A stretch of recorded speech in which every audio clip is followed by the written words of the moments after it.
When did you realize that a psychopath obsessed with you? I noticed my new coworker Madeline was eating the exact same lunch as me for the 14th day in a row. Turkey avocado wrap? I asked, holding up my identical one.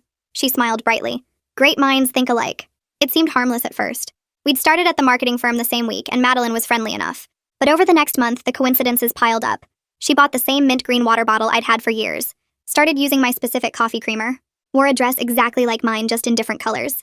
That's such a cute cardigan, our manager said to Madeline one morning. Very Anna's style. Madeline beamed. She inspired me. Anna has such great taste. I forced a smile, but something felt off. When I switched to salads for lunch, so did Madeline. When I mentioned loving true crime podcasts, she suddenly became obsessed with the same ones. She'd even started using my specific phrases like, "That's a spicy take," and my nervous laugh. Things escalated when I ran into Madeline at my hair salon. She was in the chair next to mine, showing my stylist a photo. "I want this exact color and cut," she said, then noticed me. "Oh, Anna, what a coincidence." But the photo was of me. One from our company website. She was literally showing my stylist a picture of my hair to copy. I left before seeing the results, but the next Monday, Madeline walked in with my exact hairstyle and color. "Don't we look like sisters now?" she asked, twirling. My coworkers joked about us being twins. Some found it endearing how much Madeline admired me. But I started documenting everything. She'd bought my exact car model in the same color, moved to an apartment 3 blocks from mine, joined my gym.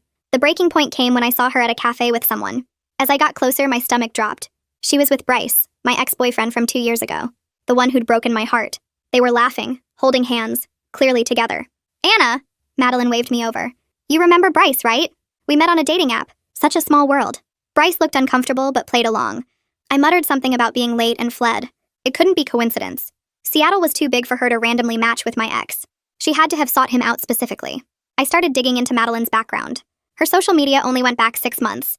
No college friends, no family photos, no history. Her references checked out, but when I called the companies directly, no one remembered her beyond confirming employment dates. Then I found her old Instagram under a different name, June Landry. The photos showed a completely different person. Brunette, different style, different life. But the transformation was documented. Slowly, over months, June had changed. Dyed hair lighter in stages, lost weight, changed her wardrobe. The last posts were from 8 months ago, showing her outside my apartment building, outside my gym, at my favorite restaurants. She'd been stalking me for months before applying to my company. I confronted her in the parking lot after work. "I know you've been following me. I know you targeted Bryce. What do you want?" Madeline's bright smile faltered. For a moment, something darker flashed across her face. Then the smile returned, wider than before. "I just admire you so much. You have the perfect life. This isn't admiration, it's stalking. I'm going to HR. With what proof? That I have good taste? That I happen to match with your ex? That's not illegal, Anna." She was right. Nothing she'd done was technically criminal, just deeply unsettling. I went to HR anyway, but they said without evidence of actual harassment, they couldn't act on someone having similar preferences. I started changing everything. New routes to work, new coffee shops, different gym times. But Madeline adapted, always finding ways to intersect with my life. Bryce broke up with her after I warned him, but she didn't seem upset, like dating him had just been another box to check. One night I came home to find a package at my door. No return address. Inside was a photo album. The first pages showed recent pictures. Me at work, at the store, walking my dog. Normal surveillance photos. But as I flipped through, they got older. Photos of me in college, in high school, at family gatherings, birthday parties as a child. Pictures I'd never seen before, taken from angles that meant someone had been there, watching, documenting my entire life. The last page had a single photo. 2 babies in a hospital nursery. The label read, "Baby A and Baby B, St. Mary's Hospital, April 23rd, 1992. My birthday, my hospital. My phone rang. Madeline. "Did you get my gift?" "What is this? What's Baby B?" "You don't remember because you were too young. But I remember everything." What she said next changed everything I thought I ever knew. Madeline's voice came through the phone, shaky but certain. "Our mother lied about having twins. I had a sister who was given away at birth. She'd been searching for me her whole life, following leads through adoption registries and hospital records until she found me." My hand started shaking so badly I nearly dropped the phone. The album slipped from my lap and hit the floor. I told her we needed to talk in person right away because this changed everything I thought I knew about my family. She agreed to meet me at a coffee shop the next day, but after I hung up, I couldn't move from my couch. The photo of those 2 babies stared up at me from the floor. Baby A and Baby B. One of them was me. Was the other one really Madeline? I spent the entire night unable to sleep. I pulled up every baby photo I had on my laptop, comparing them to the nursery picture in the album.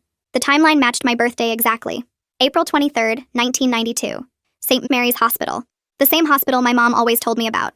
I started questioning whether my whole childhood was built on a lie my parents told me. Had they really given away my twin sister? Why would they do that? I searched online for information about separated twins and found hundreds of stories about siblings reunited after decades apart. Some of them looked identical even though they'd never met. The next morning, I called in sick to work. My voice sounded weird on the phone, like I was underwater. I got in my car and started driving to my parents' house 2 hours away without even texting them first. My mom answered the door in her bathrobe, hair messy, clearly surprised to see me standing there at 9 in the morning on a Wednesday. I held up the nursery photo without saying hello. I asked her to explain what baby B meant. My mother's face went completely white when she saw the photo. She grabbed the doorframe like she might fall over. Then she walked to the couch and sat down heavily. She kept saying there was never a twin, that I was a singleton birth, just one baby. But her hands were shaking and she wouldn't look at me. I pushed harder. I showed her the surveillance photos from the album, pictures of me from my entire life taken by someone who'd been watching me. I explained everything Madeline had done over the past months. The copying, the stalking, the fake coincidences, dating Bryce. My mother's face changed as I talked. She finally admitted there was a complication during pregnancy. Early ultrasounds showed 2 heartbeats, but one stopped developing in the first trimester. She said the doctors called it vanishing twin syndrome. It happens in many pregnancies, more common than people think. One twin just stops growing and the tissue gets absorbed. She never told me because it felt like mourning a baby that never really existed. I felt angry that she'd kept this secret my whole life, but I also understood her pain. Still, this didn't explain Madeline's certainty. If the twin died before birth, how could Madeline be that baby? My mom insisted no baby was given away, that I was the only child born that day. I left my parents' house more confused than when I arrived. Back in Seattle, I knew I needed legal help. I found Emmett Aguilar online, an attorney who specialized in harassment cases. His office was downtown in a tall building with glass walls. I laid out everything that had happened, showing him the timeline of Madeline's behavior. He listened carefully, taking notes. He examined the photo album, flipping through pages of surveillance pictures. He said we needed to document every interaction going forward, because this crossed into criminal stalking territory. Emmett explained that the nursery photo could be from any hospital.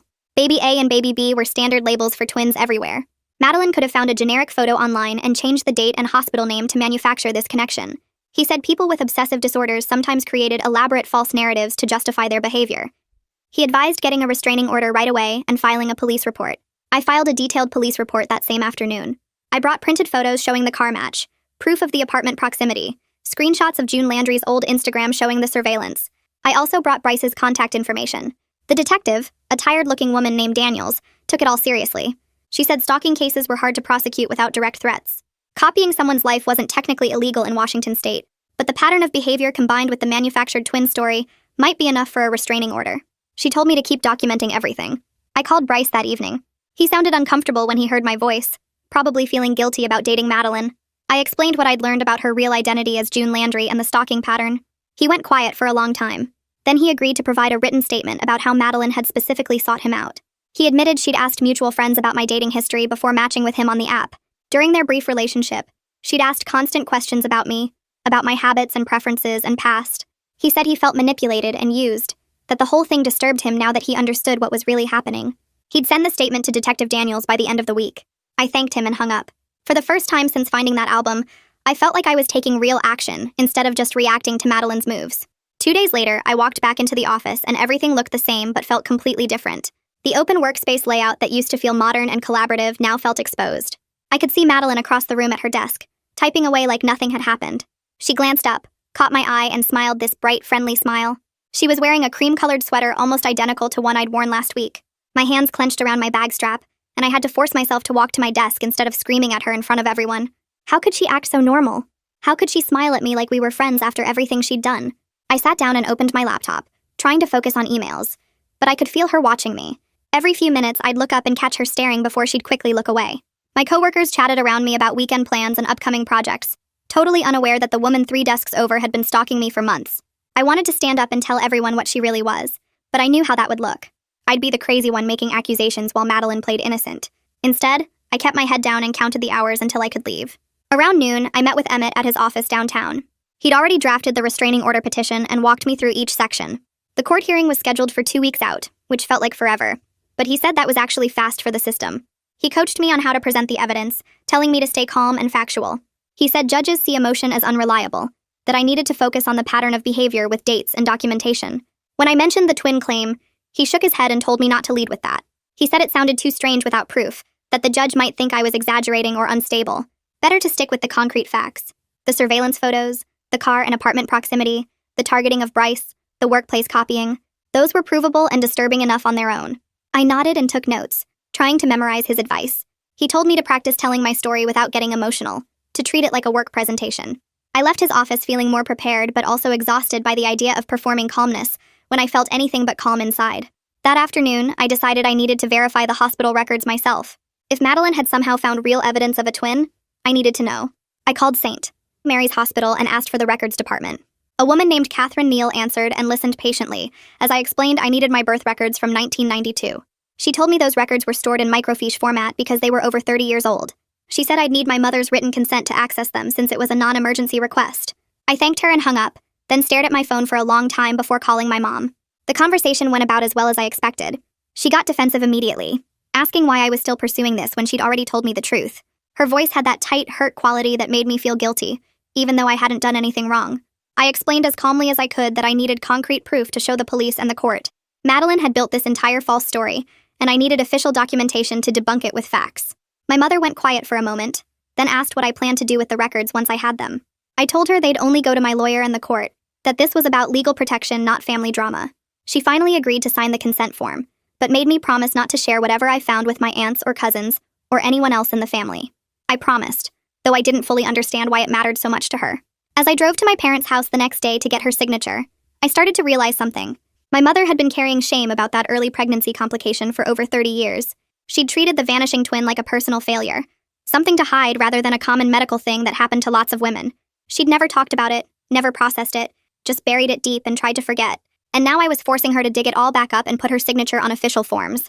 I felt bad about that, but I also needed those records. She signed the consent form at the kitchen table without looking at me, her hand shaking slightly. I thanked her and left quickly, not wanting to drag out the uncomfortable moment. While I waited for the hospital to process the records request, I ordered a DNA test kit online, the kind you see advertised everywhere, where you spit in a tube and mail it back. I knew Madeline probably wouldn't agree to test too, but I wanted my genetic profile on file. If she ever tried to claim we matched through some fake results, I'd have my own official data to contradict her. The kit arrived 2 days later and I completed it that same evening, sealing the tube and dropping it in the mail the next morning. It felt good to take another concrete step, to gather more proof that would eventually shut down her delusion. Emmett had also recommended a private investigator named Yang Benedict, who specialized in online research and digital footprints. He said Yang could find information that regular people missed, the kind of deep background that might explain who Madeline really was. I called Yang and explained the situation, sending him everything I had on June Landry. He said he'd start digging and get back to me within a week. His fee was steep, but I didn't care at that point. I needed answers, and I needed someone with actual skills to find them. Yang called me 6 days later with information that changed everything. He'd found that June Landry had lived in Portland 2 years ago, and had done almost the exact same thing to a woman named Rachel. She'd copied Rachel's appearance and lifestyle for 6 months, following her around, showing up at her regular places. Rachel had eventually gotten a restraining order and moved away suddenly, probably to escape the situation. Yang had found the court records in Oregon and sent me copies. Reading through Rachel's petition felt like looking in a mirror. The same pattern of behavior, the same gradual transformation, the same obsessive fixation. The only difference was Rachel had acted faster, getting legal protection before it escalated as far as my situation had. This discovery hit me in 2 completely opposite ways at once. Part of me felt relieved because it proved I wasn't special, that Madeline's twin story was complete fiction. I wasn't her actual sister, just her latest target. She'd picked me the same way she'd picked Rachel and probably others before that. But I also felt horrified because it meant she was deeply mentally ill in a way that wouldn't just go away. This wasn't about actually finding a lost sister. This was a pattern she repeated over and over, fixating on women and transforming herself into them. Even if I proved we weren't related, even if I got the restraining order, she'd probably just move on to someone new eventually. The thought of another woman going through this made me feel sick. The next day at work, Madeline cornered me in the break room. I'd gone to make coffee and she appeared in the doorway blocking my exit.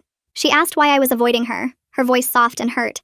She said she thought I'd be happy to find my sister, that we could finally be a real family. Her eyes had this desperate, intense look that made my skin crawl. I could see she really believed what she was saying, or had convinced herself so thoroughly that the delusion had become her reality. I set down my coffee mug and looked at her directly. I told her firmly that we were not sisters, that I had proof we weren't related, and she needed to stop contacting me immediately. My voice came out steadier than I felt inside. She started to respond, but I walked past her, shoulder brushing against hers as I squeezed through the doorway. My heart pounded as I returned to my desk, half expecting her to follow me, but she didn't.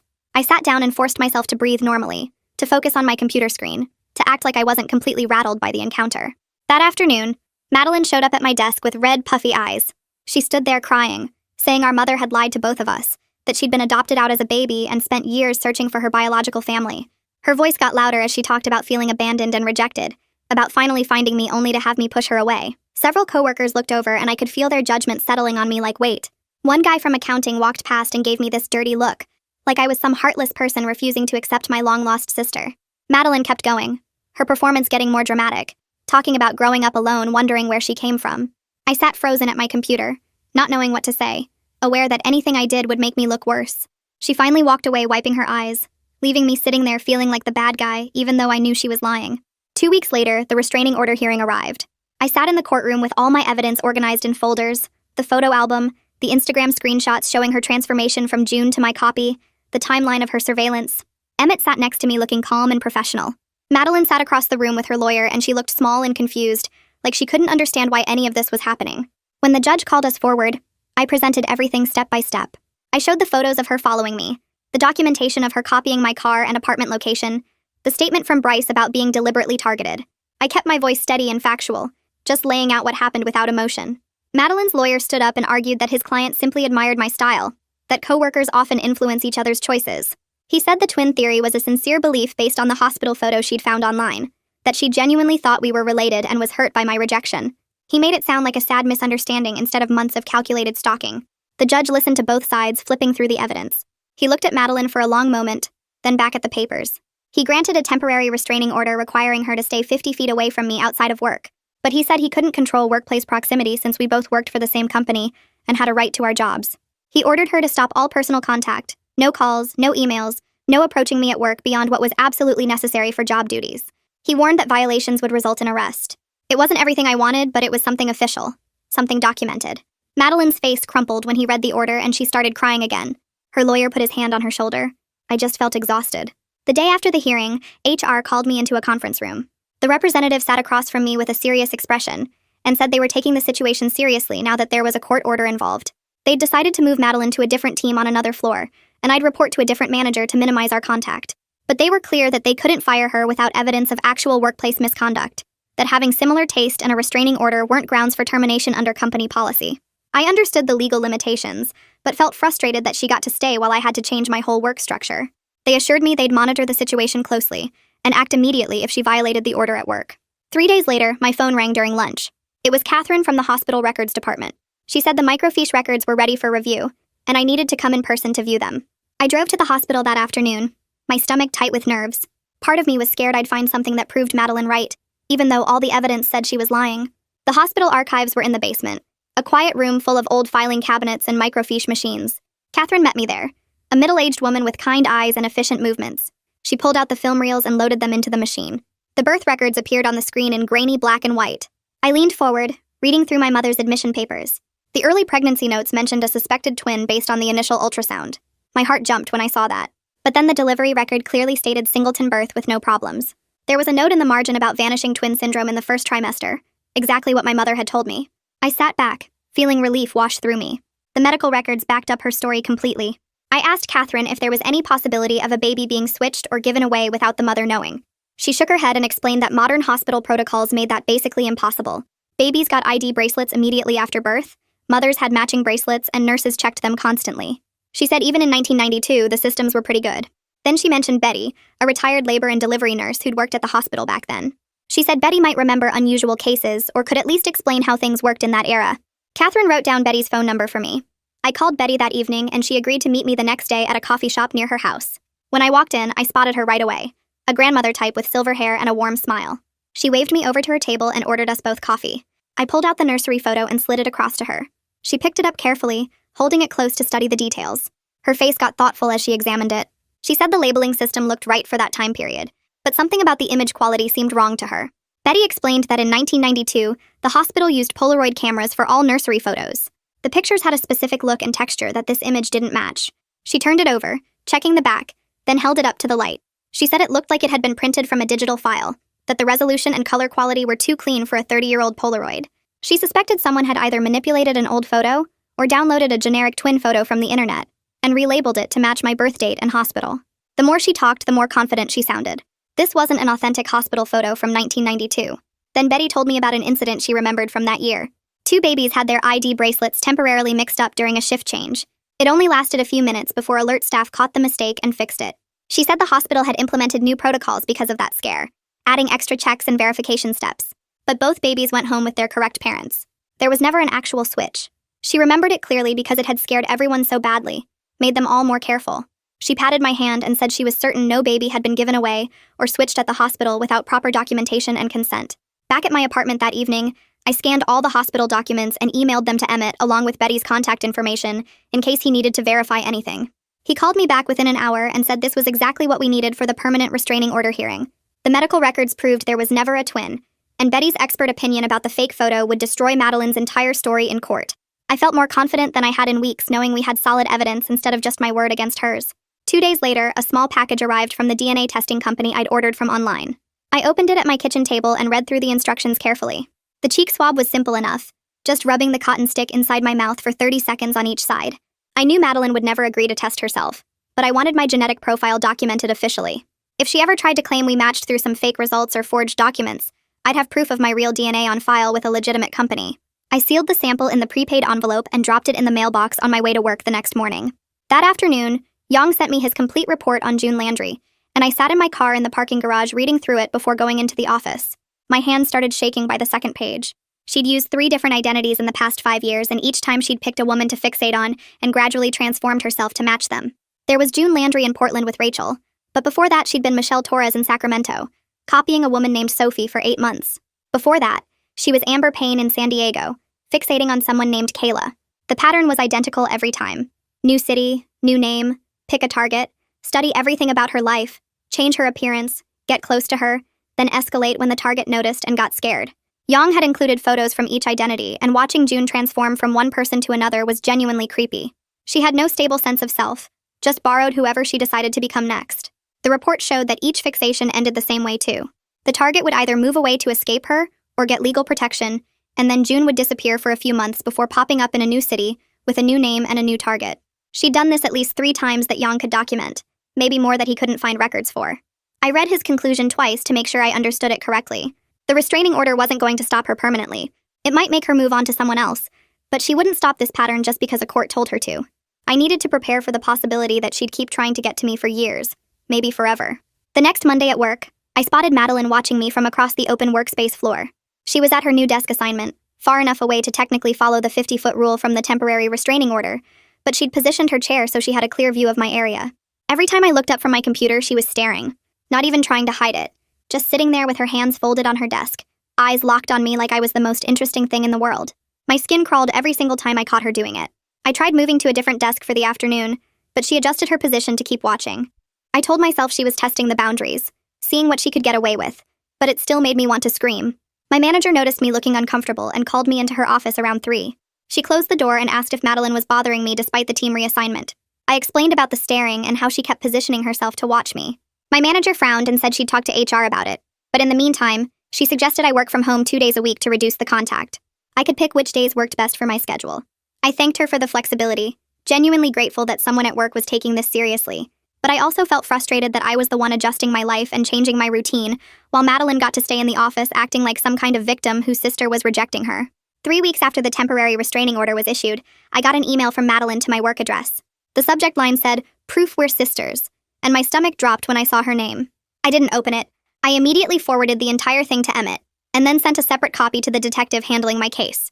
Any contact from her was prohibited under the restraining order terms, even work email. The message itself talked about finding new evidence and wanting to share it with me, but I didn't read the details. I just wanted it documented that she'd violated the order. The detective called me back that afternoon and said they'd issue Madeline a warning. Her lawyer would probably claim it was work-related and sent by accident, which is exactly what happened. When the police contacted her, her lawyer said she'd meant to email someone else about a work project, and autofill had put my address in by mistake. The detective told me this was typical stalker behavior, testing the boundaries to see what they could get away with. He said I should document every single incident no matter how small, because patterns of behavior mattered more than individual events in stalking cases. Keep a detailed log with dates and times and descriptions. Save every email, every text, every interaction. Build the evidence file so when we went back to court for the permanent order, we'd have proof she wasn't going to stop. I started keeping a notebook in my bag specifically for logging Madeline incidents. Every time I saw her watching me at work, I wrote down the date, time, where I was sitting, where she was positioned, how long she stared. When I went to the gym that weekend, the front desk staff pulled me aside and said they needed to talk to me about a member inquiry. Apparently, Madeline had been asking questions about my workout schedule, what times I usually came in, which classes I attended. They'd flagged her membership for suspicious behavior and told her they couldn't share member information. The staff member who told me looked uncomfortable, like she wasn't sure if she was overreacting, but I thanked her for letting me know and added it to my log. Every piece of evidence mattered. That evening, my mother called crying. She said she was sorry for keeping the vanishing twin secret from me all these years and asked if we could repair our relationship. Her voice was shaky, and I could tell she'd been thinking about this for days, maybe weeks. I sat on my couch listening to her apologize and felt torn between understanding and hurt. I told her I got why she didn't tell me about the early pregnancy loss, that it made sense she'd want to protect me from something sad that happened before I was even really born. But I was hurt that she wasn't honest when Madeline first showed up with her twin story. If my mother had just told me the truth right away, I could have shut down Madeline's delusion immediately, instead of spending weeks wondering if there was any possibility it was real. My mother cried harder and said she'd been scared and ashamed, that she still felt like she'd failed somehow by not carrying both babies. I told her we needed time to rebuild trust, that I couldn't just pretend everything was fine, but I wanted to work on our relationship. We agreed to talk again in a few days after we both had time to process everything. The next week, Emmett called me into his office to schedule the permanent restraining order hearing. He pulled out his calendar and circled a date 6 weeks away, explaining that was the earliest slot available in the courthouse. He spread out all our evidence across his desk: the Portland restraining order documents, the hospital records showing no twin, the workplace harassment log, the photo album Madeline had sent. He tapped the Portland papers with his pen and said we had an extremely strong case because the pattern proved this wasn't about me specifically. It was about her mental illness finding a new target. The hospital records completely destroyed her twin story, and the documented workplace behavior showed she wouldn't stop even when confronted. He felt confident the judge would grant a long-term order with serious conditions attached. I left his office feeling hopeful for the first time in months, like maybe the legal system could actually protect me from her constant presence in my life. That same afternoon, Young sent me an urgent email with screenshots attached. He'd been monitoring June Landry's social media accounts under her various names, and she'd started posting vague messages on Facebook about being rejected by her birth family. The posts talked about searching her whole life for her sister, finally finding her, only to be turned away by lies and manipulation. She never mentioned my name directly, but anyone who knew us both would recognize she was talking about me. The posts painted her as this tragic figure desperate for family connection, and several people had commented with sympathy and support. Young said she was clearly building a public story where she was the victim, trying to get ahead of the legal proceedings by controlling the story. He advised me to immediately lock down all my social media accounts, make everything private, and warn my friends and family not to accept friend requests from anyone they didn't know personally. He also suggested I screenshot her posts as evidence of her continuing to push the false twin narrative, even after the hospital records proved otherwise. I spent that evening going through my Facebook, Instagram, and Twitter, changing every setting to maximum privacy, and blocking anyone I didn't personally know. I sent a group text to my close friends explaining the situation briefly, and asking them to be careful about who they connected with online. My mother called after getting my text, worried about what Madeline might post about our family, and I had to reassure her that nothing she posted could hurt us, because we had the truth and the evidence on our side. The constant vigilance was wearing me down, though, always having to think 3 steps ahead about what Madeline might do next, and I realized I needed professional help dealing with the stress. I found a therapist named Dr. Sarah Payne, who specialized in trauma and stalking cases, and I got an appointment for the following week. Sitting in her office that first session, I poured out everything about Madeline: the copying, the surveillance, the twin delusion, the constant feeling of being watched. Dr. Payne listened carefully and took notes, then said something that shifted my whole perspective on the situation. She explained that Madeline's obsession wasn't really about me as a person, that I just happened to fit whatever psychological need she had for identity and connection. I could have been anyone who matched whatever internal template she was working from, someone successful and put together on the surface, someone whose life looked perfect from the outside. Understanding that made it feel less personal somehow, like I wasn't being targeted for who I actually was, but for who Madeline imagined me to be. That realization made the whole thing more manageable, less like a personal attack, and more like being in the wrong place when someone's mental illness needed an object to fixate on. We worked on strategies for managing the hypervigilance and anxiety, breathing exercises and grounding techniques I could use when I felt overwhelmed by fear. 3 weeks into therapy, the DNA results arrived in my mailbox in a thin envelope. I sat at my kitchen table and opened it with shaking hands, even though I knew what it would say. The ancestry breakdown showed my heritage, mostly Irish and German with some Scandinavian mixed in, exactly what my parents had always told me about our family background. The genetic relatives section confirmed I had no close relatives in their database, no siblings or half-siblings, just some distant cousins scattered across the country. I logged into the genealogy website and uploaded my raw data to 3 different services, hoping to find more distant cousins who might have family trees I could explore. Each site processed my DNA and confirmed the same thing: no close genetic relatives, no secret twin sister out there. I downloaded all the reports and sent them to Emmett to add to our evidence file. One more piece of proof that Madeline's entire story was built on delusion. The 6 weeks crawled by with agonizing slowness, Each day at work, another exercise in avoiding Madeline's stares from across the floor. I kept my therapy appointments and worked on not letting her presence control my emotional state, but it was hard when I could feel her watching me constantly. 2 days before the permanent hearing, I came home from the gym around 8 at night and parked in my usual spot behind my apartment building. I grabbed my gym bag from the trunk and walked toward the back entrance, fishing my keys out of my pocket. Something made me look up at my building. Maybe instinct or just random chance, and I saw her. Madeline was standing across the street, partially hidden by a tree, staring up at my windows. She wasn't trying to approach me or cross the street, just standing there watching my apartment in the growing darkness. My heart started racing and I fumbled with my phone, trying to decide if I should call the police or just get inside quickly. Before I could decide, my neighbor Jeff came out the back door walking his dog. He saw me frozen on the sidewalk and followed my gaze across the street, spotting Madeline immediately. Jeff was a retired cop, and he immediately understood something was wrong. He told me to go inside right now while he kept an eye on her, and I practically ran through the door and up the stairs to my apartment. I watched from my window as Jeff stood outside with his dog, clearly watching Madeline, who remained across the street for another 10 minutes before finally walking away. Jeff called me 5 minutes later and said his doorbell camera had captured the whole thing. 20 minutes of Madeline standing across the street staring at my building. He'd already downloaded the footage and would send it to me right away for my lawyer. I immediately forwarded the video to both Emmett and the police, my hands shaking so badly I could barely type.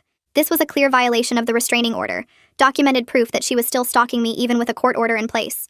The detective called me back within an hour and said the footage was exactly what they needed.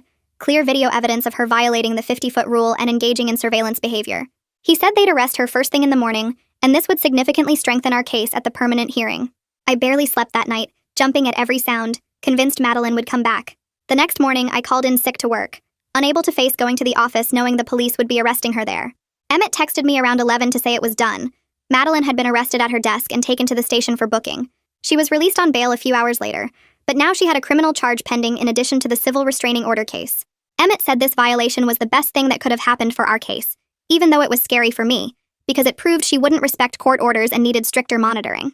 The permanent hearing was scheduled for 9 the next morning, and I put on my most professional outfit and met Emmett at the courthouse 30 minutes early. We sat in the hallway reviewing our evidence one more time, and I could see Madeline arrive with her lawyer, looking pale and nervous. When the judge called our case, we filed into the courtroom and took our seats at opposite tables.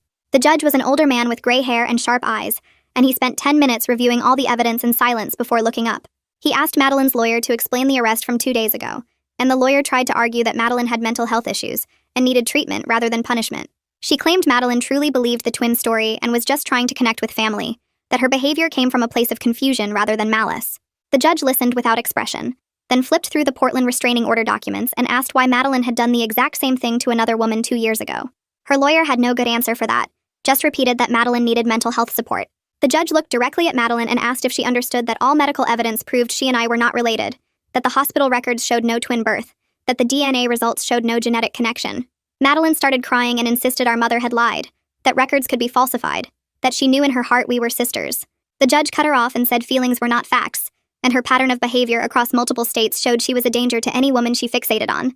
He granted a 5-year restraining order with strict conditions, including mandatory mental health treatment with a court-approved provider and GPS monitoring for the first year, so the police could track if she violated the distance requirements. He told Madeline directly that if she continued pursuing this delusion about being my sister, she would go to jail, and he was ordering her to have no contact whatsoever. Not in person, not online, not through third parties. The relief that washed over me was so strong I felt dizzy, finally having real legal protection with teeth behind it. After the hearing, Emmett walked me to my car and said this was the best possible outcome, that GPS monitoring meant she couldn't get near me without immediate police notification. The criminal charge would be resolved in a few weeks, probably with probation and mandatory treatment as part of a plea deal. I drove straight to work even though it was almost noon, needing to feel normal again, and found a message from HR asking me to come to their office immediately. The HR director and my manager were both there, and they told me they'd been informed about the permanent restraining order and Madeline's arrest. They said they were terminating her employment effective immediately, that the restraining order combined with the criminal charge gave them clear grounds to fire her for creating an unsafe workplace environment. They apologized for not acting sooner when I first reported the harassment, said they should have taken it more seriously before it got to this point. I thanked them and returned to my desk, looking at the empty space where Madeline used to sit across the floor. Knowing she wouldn't be there anymore felt like a huge weight lifting off my shoulders, not having to see her every day watching me. That evening, I met with Emmett to discuss next steps, and he warned me that losing her job might make her behavior worse rather than better. He said stalkers often got more dangerous when they lost the structured contact of a workplace, when they had nothing but time to obsess. He advised me to install security cameras at my apartment entrance, and to keep varying my routines as much as possible, not to fall into predictable patterns she could track. The GPS monitoring would alert police if she came within 500 feet of my home or work, but I still needed to stay vigilant and aware of my surroundings. I left his office feeling both relieved and anxious, grateful for the legal protections but scared about what Madeline might do next, now that she had nothing left to lose. I installed the security cameras the next day, mounting one above my apartment door and another covering the parking area where I kept my car. The footage uploaded automatically to cloud storage, giving me a record of anyone who came near my space. I tested the motion alerts on my phone, watching myself walk in and out of frame, and felt slightly better knowing I'd have warning if Madeline violated the restraining order. Emmett had been right about needing multiple layers of protection, because legal orders only worked if you could prove they'd been broken. 2 days later, Young sent me an email with the subject line, "New activity." I opened it at my desk during lunch, scanning through his report about Madeline's recent online behavior. She'd created 3 fake profiles on adoption reunion forums, each with slightly different backstories but all posting the same hospital nursery photo. She was asking if anyone recognized the babies, claiming she was searching for her biological twin sister who'd been separated at birth. The posts were getting responses from well-meaning people suggesting DNA tests and search registries, feeding into her delusion despite the court order explicitly telling her to stop pursuing this fantasy. Yang had flagged the accounts and reported them to the forum administrators, but she could easily create new ones. I forwarded everything to Emmett and the detective, adding more documentation to the growing file of restraining order violations. That evening, I called my mother, something I'd been avoiding since the hearing. She answered on the 3rd ring, her voice cautious. We talked for almost 2 hours, the longest conversation we'd had in years. She told me about the early ultrasound at 8 weeks when the technician found 2 heartbeats, how excited she'd been imagining twins. Then at 12 weeks, only 1 heartbeat remained. The doctor explained that the second embryo had stopped developing, that it happened in many pregnancies, that my body would reabsorb the tissue and I would continue growing healthy and strong. She said the medical term was vanishing twin syndrome, but it felt like losing a real baby to her, like she'd somehow failed by not being able to carry both of us. In 1992, doctors didn't talk about it the way they do now, didn't offer counseling or support groups. She'd processed the loss alone, never even telling my father the full details because she felt ashamed. I listened without interrupting, finally understanding why she'd kept it secret for so long. The shame wasn't about me, it was about her own sense of failure as a mother, even though she'd done nothing wrong. We started having phone calls every Sunday after that. Not long conversations, just checking in and slowly rebuilding trust. She admitted she should have told me the truth when Madeline first appeared, that her defensive reaction came from decades of buried shame rather than wanting to hurt me. I forgave her, really forgave her, because I understood now that she'd been protecting herself from old pain, not deliberately hiding something from me. Our relationship felt different after that, more honest, like we were actually talking to each other instead of performing the roles of mother and daughter. 3 months passed with no sign of Madeline. The GPS monitoring showed she'd stayed away from my home and workplace, and I gradually stopped checking the alerts every few hours. I was sleeping through the night again, not waking up convinced I'd heard someone outside my window. My therapist said I was making good progress, that the hypervigilance was decreasing, that I was rebuilding my sense of safety. I still varied my routes and checked my surroundings, but it felt more like reasonable caution than constant fear. Work felt normal again. My coworkers stopped asking if I was okay, and I could focus on actual projects instead of documenting stalking behavior. Then Yang called me on a Tuesday afternoon. Madeline had moved to San Francisco. He'd tracked her through social media activity and a new address connected to her real name. More concerning, he'd found early signs of her researching someone new. A woman named Sarah who worked in tech, whose Instagram and LinkedIn profiles Madeline had been viewing repeatedly. The pattern was starting again, and I felt sick knowing another person was about to go through what I'd experienced. I asked Yang if there was any way to warn Sarah, but he said contacting her without evidence of current harassment could open me up to legal problems. Madeline could claim I was harassing her by spreading false information about her past. I called Emmett that evening and explained the situation. He listened carefully, then told me something I didn't want to hear but needed to accept. I couldn't control Madeline's future behavior, only protect myself. If Sarah became a victim, she'd have to go through the same process I did, gathering evidence and seeking legal protection. It felt wrong to just watch it happen, but Emmett was right that I couldn't save everyone from Madeline's obsession.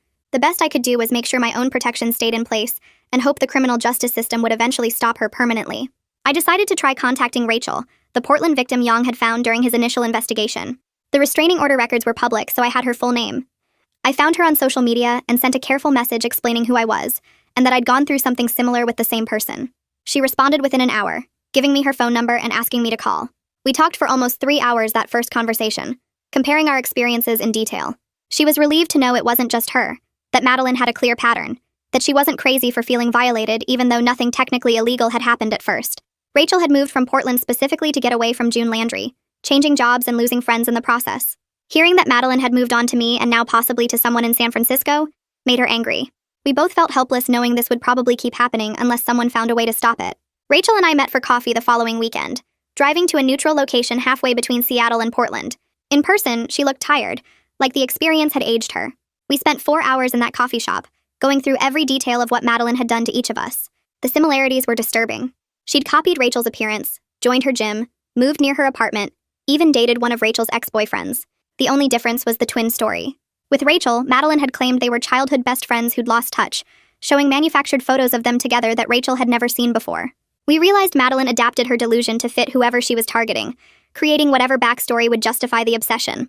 We decided we needed to document everything in a way that future victims could find, not using Madeline's current name, which could get us sued for defamation, but describing the pattern of behavior in detail. If someone else started experiencing identity stalking and searched online for information, they'd find our stories and realize they weren't alone. We spent the next 2 weeks writing a detailed blog post together. We called it When Admiration Becomes Identity Theft, and described the warning signs, the escalation pattern, the legal steps we'd taken, and the emotional impact. We included advice about documentation, restraining orders, and private investigators. We made it clear this was about a pattern of behavior, not about naming or shaming any specific person. Rachel set up the blog anonymously, and we both promoted it carefully on forums about stalking and harassment. Within a month, we'd gotten messages from 3 other women describing similar experiences with different people, thanking us for making them feel less alone. 6 months after the permanent restraining order, I got a call from the prosecutor handling Madeline's criminal stalking charge. They'd reached a plea deal. Madeline would plead guilty to misdemeanor stalking, receive 3 years of probation, and be required to continue mental health treatment with a court-approved provider. If she violated the probation terms or the restraining order during those 3 years, she'd face jail time. The prosecutor explained that this was actually a good outcome, because it kept her under supervision and gave the court leverage to punish future violations. I signed off on the deal, knowing it was better than risking a trial where she might be acquitted. Around the same time, my manager called me into her office with unexpected news. The company was promoting me to a senior position on a different team, working on major client accounts. It came with a significant raise and my own office instead of the open workspace. My new manager knew nothing about the Madeline situation, which felt like a fresh start. During my first team meeting in the new role, people introduced themselves and talked about their projects, and nobody mentioned stalking or restraining orders or looking over my shoulder. I was just Anna, the new senior account manager with good ideas about marketing strategy. It felt amazing to be recognized for my actual work, instead of being known as the person with the stalker. My relationship with my mother kept improving too. She started opening up about other parts of her pregnancy and early motherhood that she'd never shared before. The difficult labor, the postpartum depression she'd hidden from everyone, the overwhelming fear that she wasn't good enough to be a parent. She talked about her own mother's criticism, the impossible standards she'd tried to meet, the shame she'd carried for decades about normal struggles. The Madeline crisis had somehow forced us both to be honest about painful things we'd avoided, and that honesty made us closer. We weren't just going through the motions of mother and daughter anymore. We were actually connecting as real people who'd both survived difficult experiences. A week later, an envelope arrived in my mailbox with Betty Compton's return address. Inside was a card with a watercolor lighthouse on the front, and her handwriting filled the inside with a short note about being glad the hospital records helped me get the truth I needed. She'd tucked in a printed flyer for a support group that met monthly at a community center downtown, specifically for people dealing with stalking situations. The meeting times were listed as the 3rd Thursday of each month at 7 p.m., and something about seeing it in print made it feel real and legitimate, like this was an actual thing other people experienced too. I stuck the flyer on my refrigerator and looked at it every morning while making coffee, trying to decide if I was ready to sit in a room and talk about Madeline with strangers. 2 weeks passed before I finally drove to the community center on a Thursday evening, parking 3 blocks away because I was still nervous about someone following me, even though Madeline was legally required to stay away. The meeting room was small with folding chairs arranged in a circle, and about 8 people were already there, ranging from college age to retirement age. A woman with short gray hair welcomed me and said her name was the group facilitator, that everything shared here stayed confidential and I could participate as much or as little as I felt comfortable with. I sat between a young guy in a hoodie and an older woman with a service dog, and listened as people took turns sharing their experiences. One person talked about an ex who showed up at their workplace constantly. Another described a neighbor who photographed them through windows. Someone else explained how a former friend created fake social media accounts to monitor their life. When it was my turn, I summarized the Madeline situation in about 5 minutes, focusing on the copying behavior and the fake twin story, and the restraining order process. Several people nodded like they understood exactly what I meant, and when I finished, the guy in the hoodie said my documentation probably saved me from years of escalation, because most stalkers only stop when they face real legal consequences. The older woman with the service dog mentioned that her stalker had continued for 7 years before she finally got law enforcement to take it seriously, and she wished she'd kept better records from the beginning like I had. Hearing their stories made me realize I'd actually handled the crisis pretty well, instead of being a passive victim who let things happen to me, and that shift in perspective felt important. After the meeting ended, 3 people came up to exchange phone numbers and said I should come back next month, that having a support system of people who actually understood made a huge difference in recovery. The next morning, Yang sent me a final report via encrypted email with his last findings about Madeline's current activities. He'd tracked her to San Francisco, where she'd established a new identity under the name Jessica Winters, working at a tech startup in the financial district. His research showed she'd been following a woman named someone who worked as a software engineer at a major company, showing up at the same coffee shops and joining the same gym. The pattern was identical to what she'd done to me, right down to gradually changing her appearance to match her new target. I stared at the report feeling sick to my stomach, knowing another woman was about to go through exactly what I'd experienced. I called Emmett immediately and asked if I could contact this person directly to warn her, but he said that without concrete evidence of current harassment, I could actually face legal problems for contacting her. He explained that Madeline could claim I was harassing her new target, or interfering with her life, and it might even violate the restraining order terms depending on how a judge interpreted it.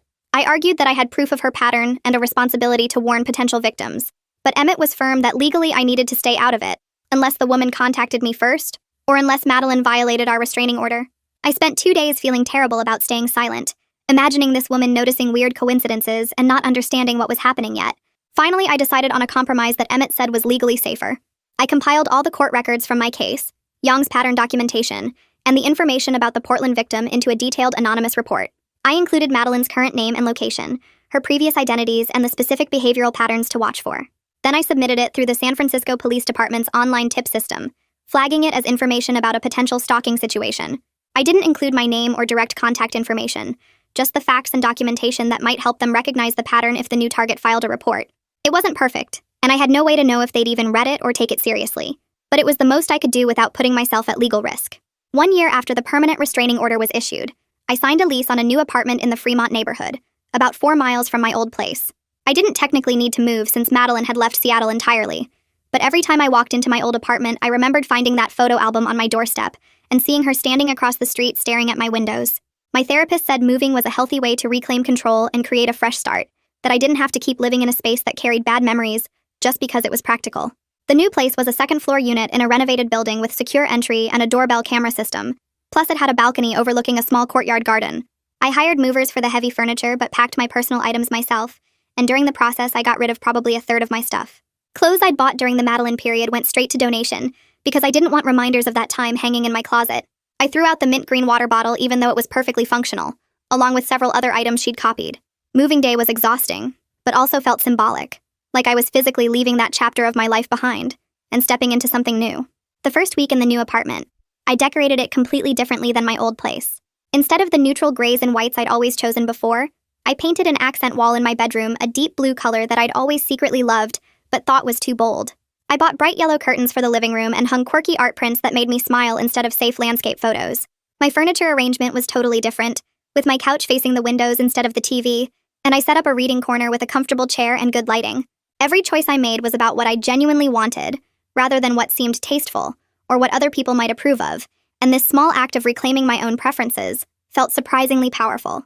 For years, I'd made decisions based partly on what looked good to others, or what fit some idea of how things should be, and Madeline's copying had made me hyper-aware of my choices in an unhealthy way.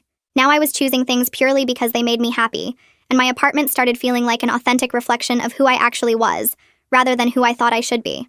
I invited my mother over for dinner once I was settled, and she commented that the place felt more like me than anywhere I'd lived before, more colorful and personal and alive. Around the same time, the DNA genealogy results I'd uploaded to multiple databases started generating matches with distant cousins. I'd been checking periodically for months without much happening, but suddenly I had messages from 3 different people who shared genetic segments with me. One was a woman in Michigan who'd been researching our shared family line for years and had detailed records going back 5 generations. Another was a retired teacher in Oregon who had old family photos and stories about our great-great-grandparents immigrating from Ireland. The third was a younger guy doing his family tree as a hobby who'd found census records and immigration documents I'd never seen. I spent hours video chatting with each of them, learning about branches of my family I'd never known existed, and seeing photographs of ancestors who had my nose or my mother's eyes. They shared digital copies of birth certificates, marriage records, and family Bibles with handwritten genealogy notes, and I started building out a proper family tree with documented evidence for every connection. The Michigan cousin even had a family reunion planned for the following summer, and invited me to attend if I wanted to meet everyone in person. Having this concrete proof of my actual family history felt like the final evidence that Madeline's twin story was complete fiction, and I could close that chapter knowing the truth was documented and verified. There was no secret sister, no conspiracy, no hidden adoption, just a regular family tree that I could trace through public records and genetic testing. 2 years after the day Madeline first copied my lunch order, my life looked completely different in the best possible way. At work, I'd been promoted twice and was now leading a team of 5 people on major client campaigns, and my coworkers knew me for my strategic thinking and creative ideas, rather than as the person who'd had a stalker. My relationship with my mother had transformed into something honest and close, built on actual communication instead of polite distance and unspoken expectations. We talked on the phone twice a week and visited each other monthly, and she'd started therapy herself to work through the shame and grief she'd carried about the pregnancy complications. My therapist said I'd processed the trauma remarkably well, that I'd moved through the standard stages faster than most stalking victims because I'd taken action quickly and built a strong support system. I still had moments of hypervigilance, like checking over my shoulder in parking lots or feeling anxious when someone seemed too interested in my routine, but those moments were getting less frequent and less intense. Every few months, I checked the restraining order registry online to verify it was still active and that Madeline hadn't tried to challenge it, and seeing it listed there gave me a sense of security. She felt like a distant memory now rather than a constant threat, like something that happened to me years ago instead of a present danger. The support group had become a regular part of my monthly routine, and I'd even started co-facilitating some sessions, helping newer members understand the legal process and the importance of documentation. Looking back on everything that happened, I realized I was genuinely happy with my life and who I'd become through this experience. I'd turned into someone who documented evidence carefully, who sought expert help instead of trying to handle everything alone, who trusted legal systems to work even when they moved slowly, and who didn't let fear control my choices. Before Madeline, I'd been someone who avoided conflict and tried to keep everyone happy, who second-guessed my own perceptions and worried about seeming paranoid or dramatic. The stalking situation forced me to trust my instincts, to advocate for myself aggressively, and to prioritize my safety over being polite or likable. My mother said I seemed more confident and self-assured now, more willing to set boundaries and speak up when something bothered me. My friends commented that I seemed more relaxed and authentic, less concerned with maintaining some perfect image, and more focused on actual connections. The whole situation taught me that I was stronger than I thought, that asking for help was smart, not weak, and that sometimes the best outcome wasn't perfect justice, but simply reclaiming your own life and moving forward with confidence. Madeline never faced serious jail time, and she was probably out there fixating on someone new. But I'd built a life I loved and developed skills to protect myself if anything similar ever happened again. I'd learned that documentation was power, that legal systems could work if you knew how to use them, and that recovery was possible even from violations that felt deeply personal and invasive. Most importantly, I'd learned that my life belonged to me, that I got to choose how I presented myself to the world, and that nobody could take that away no matter how hard they tried to copy or control me. That's it for today's story. Notice how having the right experts and systems in place made all the difference? If you found this insightful, subscribe for more practical stories. Later,